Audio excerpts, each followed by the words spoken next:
Collection of data is such a massive animal these days, and we're collecting things constantly.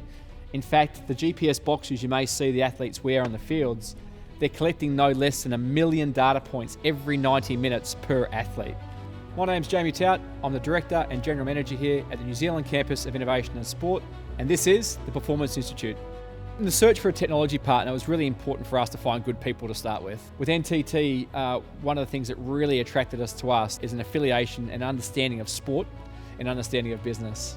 So they understood the realities that we see now in collection of information around IndyCar 500, Tour de France, Major League Baseball, the Open Golf. They had a footprint in all those different things. The benefit of having NTT involved early was now we've got that backbone of technologies that allow us to capture the information, allow us to store it safely and securely.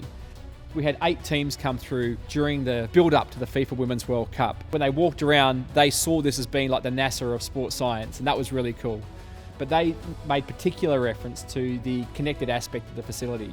So when they're training out on the fields, they could tap in and use the cameras that were there, set on the fields, ready to go. And for the 208 screens around the campus on the walls themselves, that excludes the 70 odd more you see on the cardio.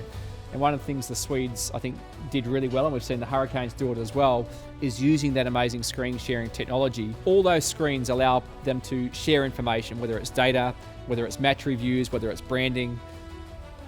High performance isn't just sport.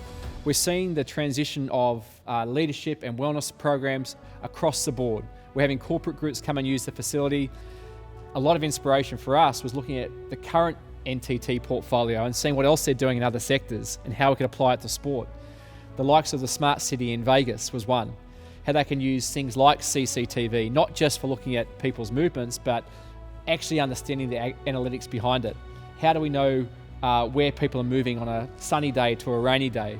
What facilities they might use? Do we have to have more security? Do we have to have more food and beverage options depending on how many people are on the campus and where they're moving around?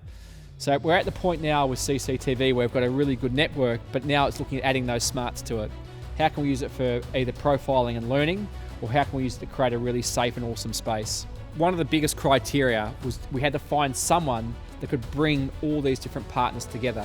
NTT's role was to make sure that all those cats were going in the right direction and we got a really good high performance outcome, but also a good commercial outcome.